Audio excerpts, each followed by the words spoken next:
What I can tell you is that you're going to need three very fundamental things to make this work. The first thing is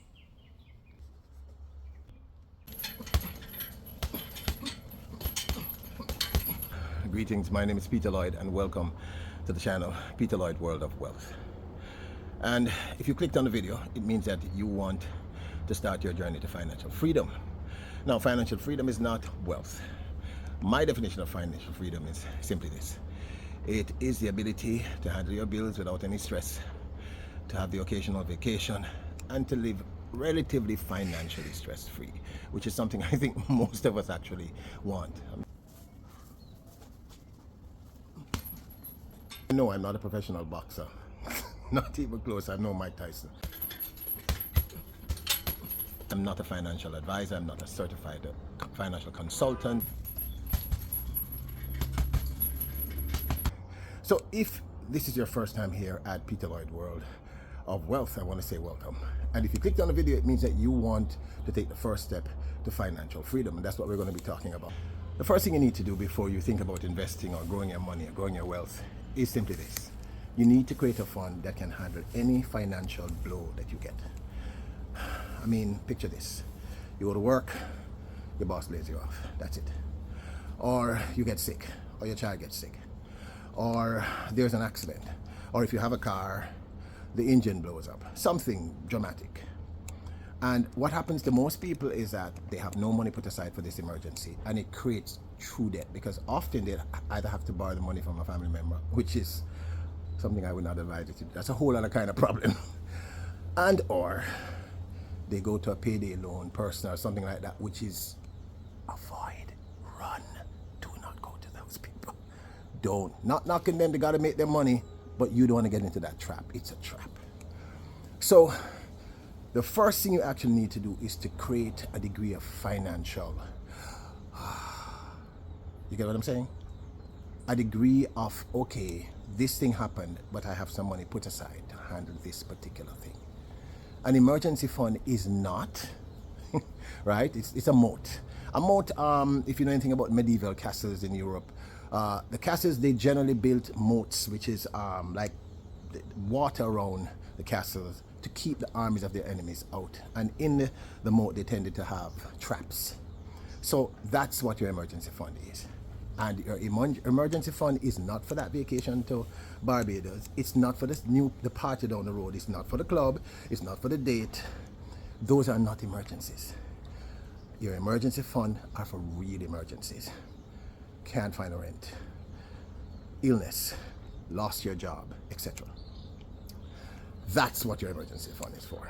Not triviality, not cruising on Amazon, finding stuff on Amazon and saying, oh, this is an emergency, I need to buy. That is not an emergency. Okay, it's not an emergency. So the first thing you need to do is establish an emergency fund. That's your first job. Emergency fund. Now, how do you do this?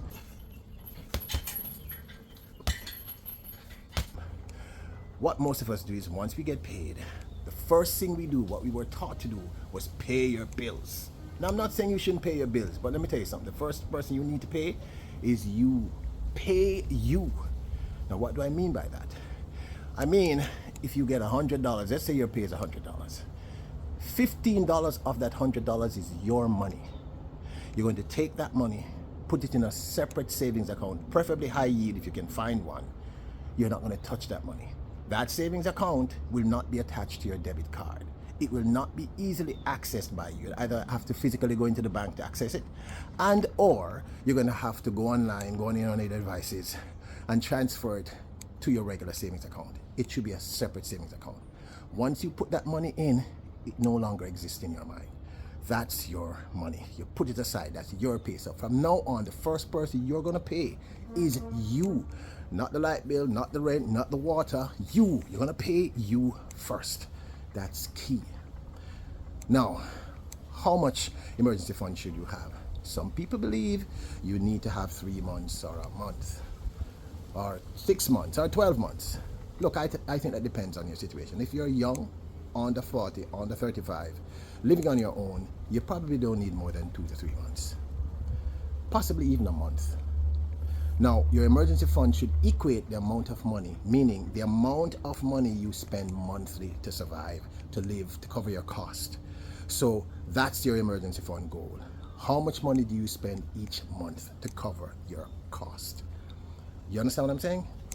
So if your monthly expenses are 2,500 US, or 300,000 Jamaican, or 150,000 Jamaican, or I don't know, 1,500 pounds, whatever it is, you're going to multiply that by the amount of months that you think is best for you. That's your emergency fund.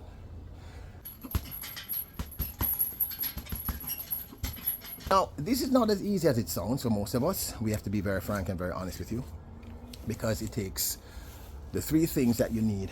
You're going to need a lot of self-discipline, and that's why you're going to automate it. So basically, you're going to set it up so that the money comes out of your pay almost instantaneously. You have nothing to do with it, and in today's world, that's not hard to do online. Okay, you get what I'm saying? The money's going to come out of your pay. You are not going to be the person who does this.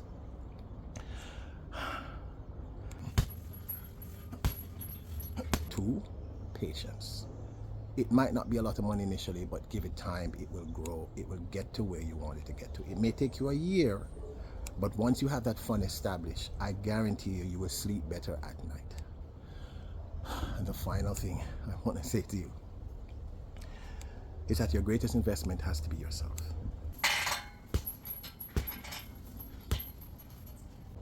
You are your greatest investment. Improve on you every day, in every way. That's why I'm here beating on this heavy ass 250-pound bag, right? Keep improving you. I did it, and I am no genius. You can do it too. I honestly think you can do it, but you have to believe in yourself. So self-discipline, patience, invest in you, believe in you.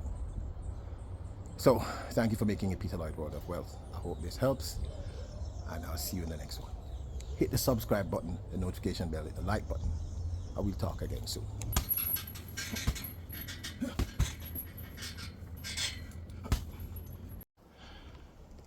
Now, one of the things we're not going to try and do on this channel is to tell you that you can't experience financial freedom until you're 70 years of age or 60 years of age.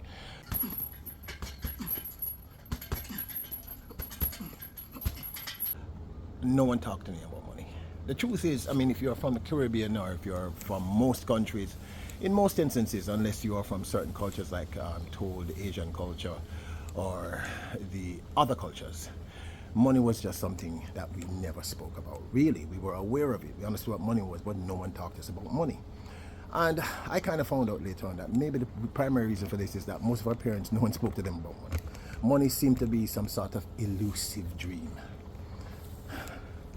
I think the only thing I was told about money was just try and save money. No one talked to me about investing, etc., etc. So I'm trying to give you my perspective of what I went through, some of my life experiences, and I'm aiming this at anyone who will listen, who will willingly listen.